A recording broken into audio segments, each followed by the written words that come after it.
Now starting about the tonsils and about tonsillitis. What is the tonsillitis? Okay. Now anatomy of the palate and tonsils. You can see here they consist of the paired aggregates of the lymphoid tissue located in the pocket and found by the palatoglossus and the palatopharyngeal muscles, an overlying fold of mucosa which make up the anti and the post pillars.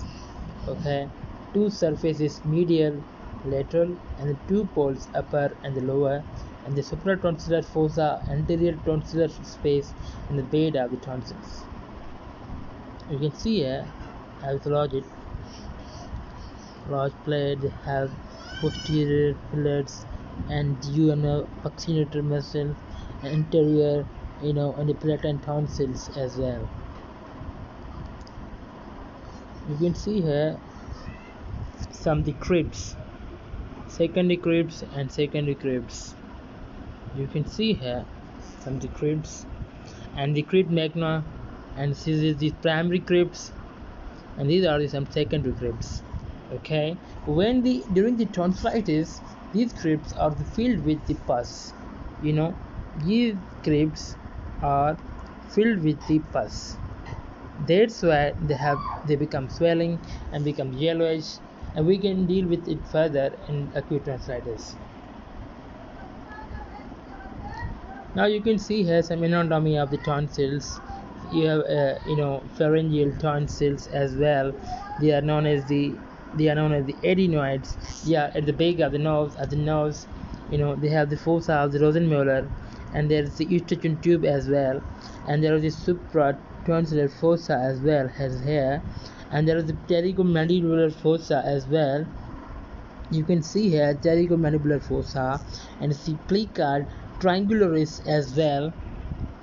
You can see here it is the plica triangularis, an interior pillar, and the facial tonsils, and the posterior pillar and epiglottis. It is epiglottis. Okay, it is the facial tonsils. You can see here.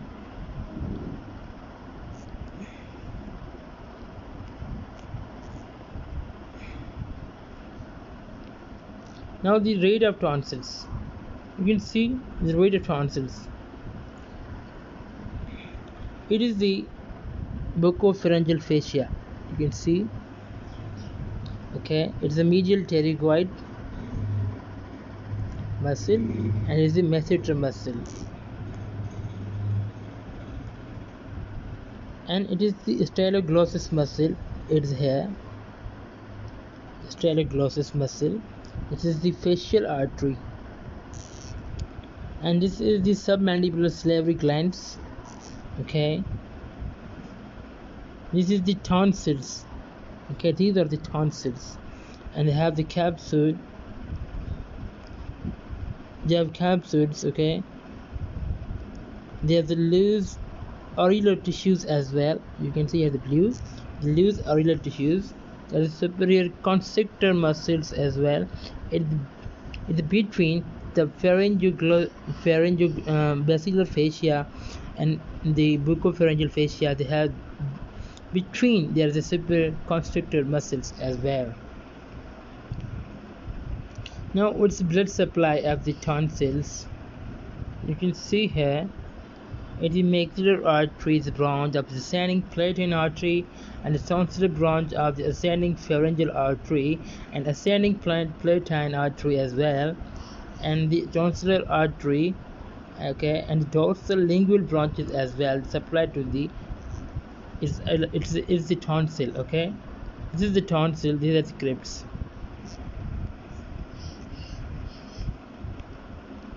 Now its venous drainage is about paratonsillar vein, and lymphatic drainage is drained into the jugular and digastric node, and nerve supply is less palatine branches of this phenopalatal ganglion, and the glossopharyngeal nerve provide the sensory nerve supply. The functions, the two functions, providing local immunity and providing surveillance mechanism so that entire body is prepared for defense. I'm giving you some brief about this, functions of tonsils, about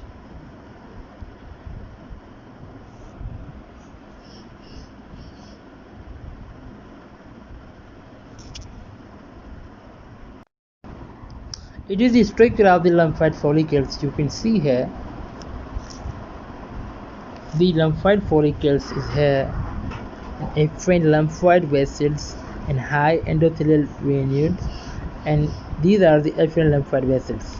Okay, this is the afferent lymphoid vessels, 2 afferents and 1 efferent. Okay, this is the germinal center for the proliferation of these cells, and they undergo hyperplasia as well to enter the blood streams. This is the T cell area.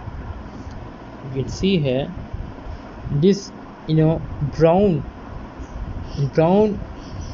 color is the T cell area where the production of T cells occur.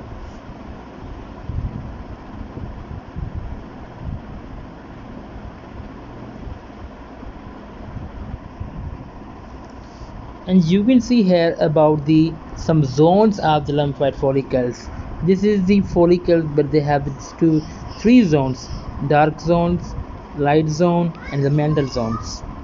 Okay, then these tonsils and adenoids are lined by the squamous epithelium, and surface area of which is further increased by the several growths of tonsils and folds of adenoids.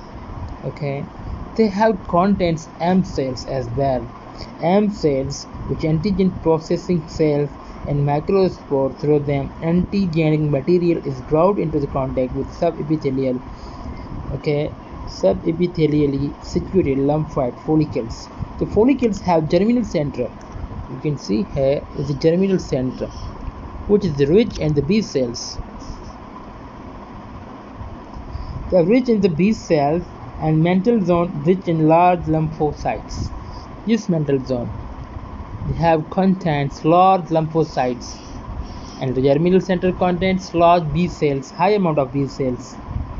Now, the B cells, when stimulated, change into the plasma cell that produce antibodies. The bacteria and viruses also phagocytosized by the macrophages, and they can be destroyed as well. Okay, the low dose are antigens, and chronic infections are dealt with this manner.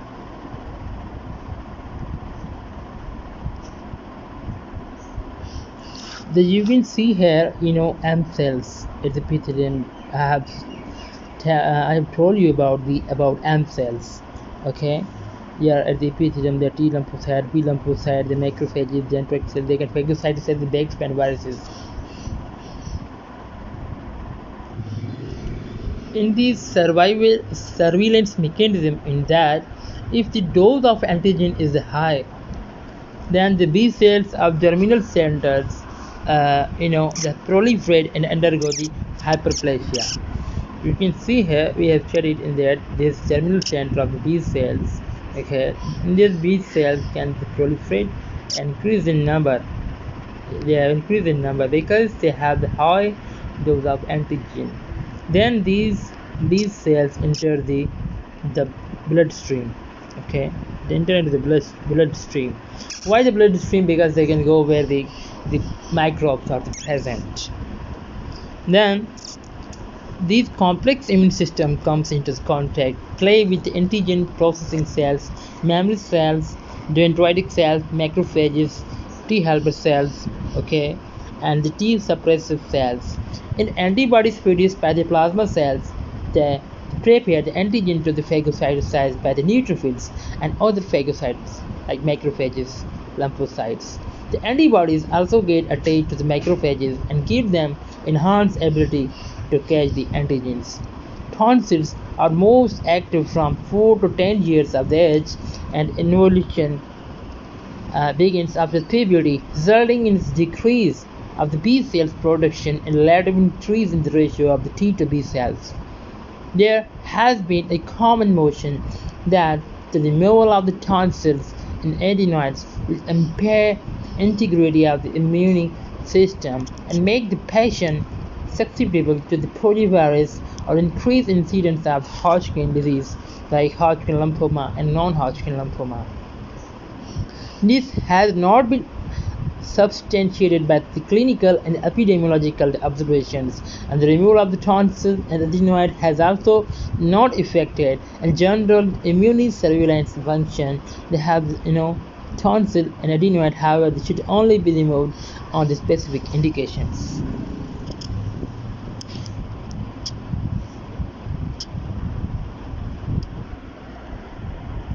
Now we talk about the tonsillitis. What is the tonsillitis? The tonsillitis is the inflammation of the tonsils due to bacterial, viral, or any other cause to make causing sore throat, difficulty in swallowing, and fever is called the tonsillitis. This may be acute tonsillitis, subacute, recurrent, to chronic. The tonsils they become inflamed like that. This is inflamed, thickened. This is called inflammation of the tonsils. What are the etiologies of the acute tonsillitis? They have the group, A, Streptococcus pyogenes or hemolytic Streptococcus.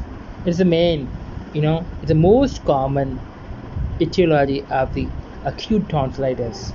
And other causes are the Staphylococci, Pneumococci, Haemophilus influenza, and secondary to the viral infections are also occur. The tonsils have surface epithelium and the crypts and the lymphoid tissue. In acute infection of tonsil involve all these components. I have said about that. They have tonsils, they have some crypts. These are some crypts. They have surface epithelium as well, which contains M cells. They have surface epithelium as well. Okay, the lymphoid tissues as well. I have told you about that. They have lymphoid tissues, they have folds, they have B germinal centers as well, PCL areas. They are classified on the basis they have like acute cadroid and superficial tonsillitis, acute follicular tonsillitis, acute parenchymatous tonsillitis, and acute membranous tonsillitis.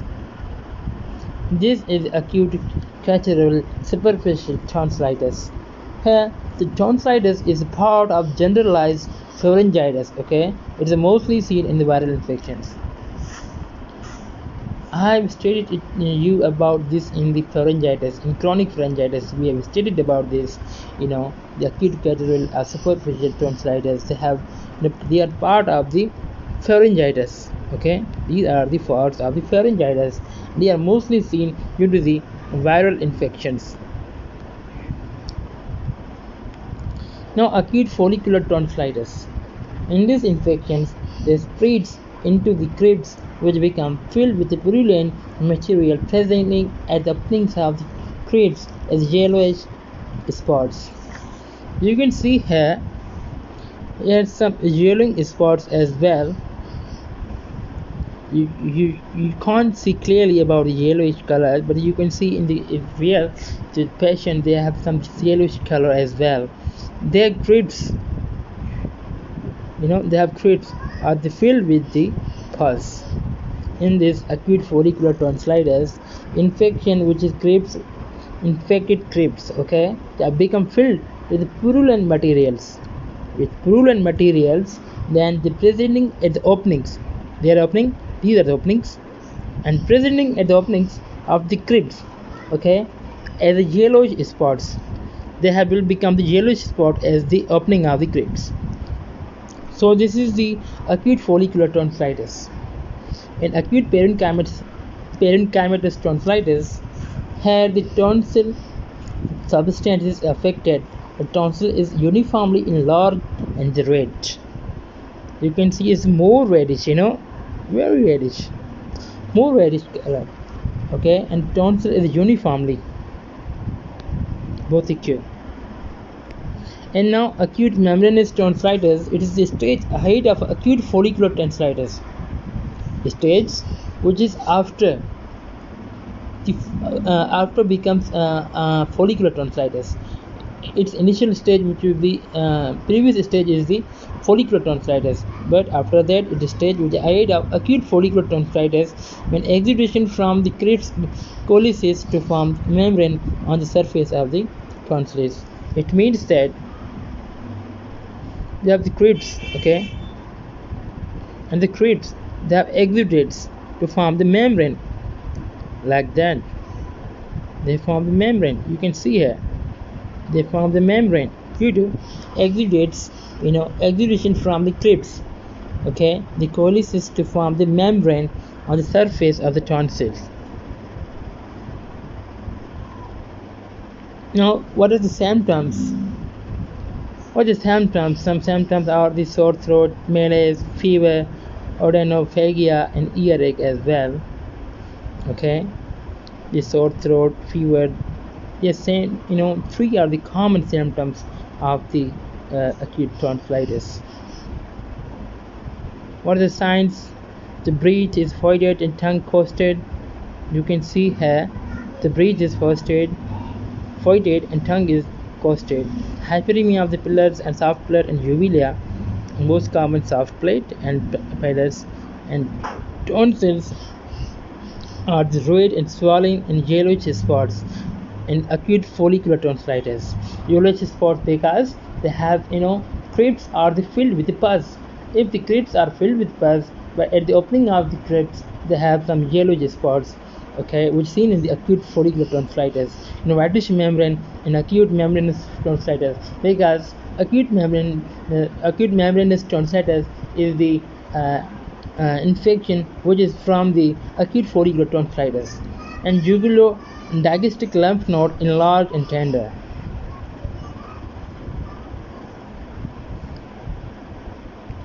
You can see some clinical evolution. Diagnosis of acute tonsillitis is clinical because they have red swelling, yellowish, some membranous. You can identify it very easily. You can by the clinical examination or physical examination of the patient. It is based also on the pharyngeal illness, sore throat, difficulty in swelling, and finding of pharyngeal arrhythmia without tonsillar exudates and painful cervical adenopathy, jugulo-digastric lymph node. Some critics as well, the congested tonsils, grade 1, within the tonsillar fossa, and enlarged tonsil up to the rim of the tonsillar fossa, posterior pillar invisible, the beyond the posterior pillar without the touching each other, the kissing tonsils, they're touching each other. You can see it's a kissing tonsil. They are kissing to each other. The granny fort. The management investigations can be done, by the hemoglobin, DLC, TLC, ESR, throat swab as well, the culture of sensitivity in X-ray, nasopharynx, the root out, the adenoid hypertrophy. The primary management is the supportive and adequate hydration, analgesia, paracetamol you should to give 6 to 8 hourly, and the child only to 10 to 15 milligram per kg, and antimicrobial therapy is amoxicillin, clavulanic acid adult, and warm soil, water gur, and to drink warm water and avoid cold food. There are some complications of acute tonsillitis.